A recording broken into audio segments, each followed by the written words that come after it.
नमस्कार दोस्तों, कैसे हो आप सब। आज हम जानेंगे केवल किरण क्लॉथिंग लिमिटेड स्टॉक का रिव्यू।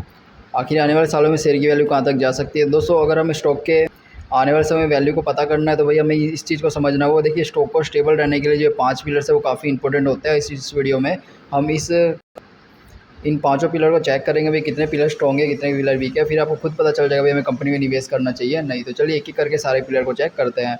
तो सबसे पहले हम ये चेक करेंगे फर्स्ट नंबर का पिलर जो कि कंपनी के रिटर्न का। तो अगर कंपनी के रिटर्न की बात करें तो भाई कंपनी ने 1 साल में -7% का रिटर्न दिया है। पिछले 5 साल में 222% का रिटर्न दिया है। और अगर 2002 की साल से देखें तो कंपनी ने अभी तक 1242% का रिटर्न दिया है। यानी अगर किसी ने इसे 2002 में 17 रुपये में ख़रीदा होता तो भाई आज के समय में उसकी वैल्यू बढ़ के 827 रुपये हो गई होती। तो जैसा कि हमने देखा भाई कंपनी ने रिटर्न के मामले तो लगभग एक अच्छी रही हुई है। लगभग एक अच्छा रिटर्न कंपनी दे रही है, ठीक है। तो इससे हम कह सकते हैं कंपनी का जो फर्स्ट नंबर का पिलर है वो स्ट्रॉन्ग रहा हुआ है। अब हम कंपनी के सेकंड नंबर के पिलर की जांच करेंगे। हाँ, इसमें हमें देखना होगा कि कंपनी जो है प्रॉफिट और रेवेन्यू वगैरह कैसा क्या बना रही है। तो दोस्तों, अगर 2020 में देखें तो कंपनी के द्वारा 547 करोड़ का रेवेन्यू बनाया जाता था और जो नेट इनकम है वो 73 करोड़ की बनती थी। और अगर 5 साल के बाद 2024 में देखें तो कंपनी का रेवेन्यू 547 से बढ़ के 897 करोड़ हो चुका है। और कंपनी की जो नेट इनकम है वो 73 करोड़ से बढ़ के 154 करोड़ हो चुकी है। तो हमने देखा भाई कंपनी का रेवेन्यू भी अच्छा बढ़ रहा है, कंपनी की नेट इनकम भी अच्छी बढ़ रही है, 1-2 साल से नहीं बल्कि पिछले 5 सालों से भी ज़्यादा समय से। तो इससे हम कह सकते हैं कंपनी जो है फाइनेंशियल रूप से स्ट्रॉन्ग रही हुई है। और इससे कंपनी जो सेकंड नंबर का पिलर है वो भी स्ट्रॉन्ग रहा हुआ है। तो अभी तक हमें 2 स्ट्रॉन्ग पिलर मिल चुके हैं। अब हम तीसरे पिलर की जांच करेंगे जो कि कंपनी की एसेट्स रिपोर्ट। हमें ये देखना होगा भाई कंपनी की जो संपत्ति है उसमें क्या बदलाव आ रहे हैं। तो दोस्तों, अगर 2019 में देखें तो कंपनी के पास 645 करोड़ की संपत्ति हुआ करती थी। और अगर 5 साल के बाद यानी 2024 में देखें तो कंपनी की संपत्ति की वैल्यू 645 करोड़ से बढ़ के 816 करोड़ हो चुकी है। तो हमने देखा भाई कंपनी साथ साथ में अपनी संपत्ति में भी निवेश करते हुए आगे बढ़ रही है। अगर कंपनी की संपत्ति बढ़ रही है तो ये निवेशकों के लिए एक अच्छा संकेत माना जाता है। तो इसे हम कह सकते हैं कंपनी के जो थर्ड नंबर का पिलर है वो भी स्ट्रॉन्ग रहा हुआ है। अब हम कंपनी के फिफ्थ नंबर की पिलर की जांच करेंगे। इसमें हम देखेंगे भाई कंपनी के द्वारा डिविडेंड कितना क्या दिया जा रहा है। तो दोस्तों, अगर डिविडेंड को देखें तो भाई कंपनी 2024 में डिविडेंड दिया, 23 में दिया, 22 में। तो कंपनी ने 2 बार डिविडेंड दिया, यानी 3 बार डिविडेंड दिया है कंपनी 2022 में। तो अगर टोटल को देखें तो 5, 4, 9 और 3, 12। कंपनी ने 1 साल में 12 रुपये पर शेयर के हिसाब से डिविडेंड दिया है।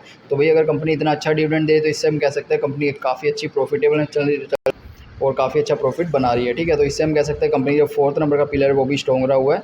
दोस्तों, यहाँ पे हमें 4 पिलर स्ट्रॉन्ग मिल चुके हैं। अब हम 5वें पिलर की जांच करेंगे जो कि काफ़ी इंपॉर्टेंट होता है। इसमें हम देखेंगे भाई कंपनी में जो है शेयर होल्डिंग पैटर्न, यानी कंपनी में कौन कौन से इन्वेस्टर्स रहे हुए हैं।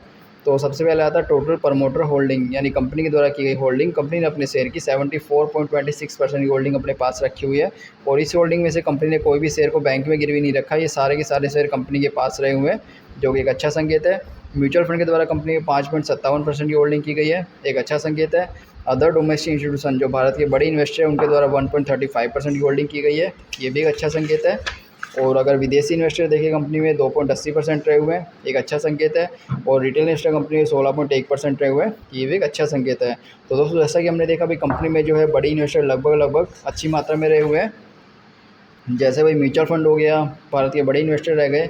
पर अगर हम इसको देखें तो भाई ज़्यादा स्ट्रॉन्ग नहीं रहा हुआ है, क्योंकि इसमें अभी भी प्रमोटर होल्डिंग के पास काफ़ी ज़्यादा मात्रा में शेयर रहे हुए हैं, ठीक है। तो आने वाले समय में कंपनी किस तरह से न्यूट्रलाइज करती है तो आपको खास करके कंपनी के शेयर होल्डिंग पैटर्न पर भी ध्यान रखे रहना है, ठीक है। तो अगर हम इन सारी चीज़ों को कैलकुलेट करें तो इसमें देखिए 5 में से हमें 4 पिलर तो स्ट्रॉन्ग मिले, 1 पिलर वीक मिला। तो अगर आप इसमें निवेश करने का सोच रहे हो, आपने ऑलरेडी निवेश किया हुआ है, तो दोस्तों इस वीक पिलर पर भी ध्यान देना काफ़ी ज़रूरी होता है। और ये 4 पिलर जो है वो तो अच्छा संकेत बता ही रहे हैं। और इसके अलावा दोस्तों, अगर आपके पोर्टफोलियो में कोई ऐसा स्टॉक है जिसके बारे में आप इस टाइप की रिपोर्ट्स को बनवाना चाहते हो तो हमें इस नंबर पर व्हाट्सअप कर सकते हो। हम आपको सिर्फ 19 रुपये में इस रिपोर्ट को एक PDF फॉर्म में बना के दे देंगे जिस स्टॉक की आप चाहेंगे, ठीक है। और इसके अलावा अभी तक आपने चैनल को सब्सक्राइब नहीं किया तो चैनल को सब्सक्राइब कर ले ताकि आपको नेक्स्ट वीडियो आसानी से मिल सके। तो कैसे लगे आपको वीडियो में कमेंट जरूर करें। वीडियो अच्छा लगे तो लाइक कर लेना और आपके अपने चैनल को सब्सक्राइब करना ना भूलें।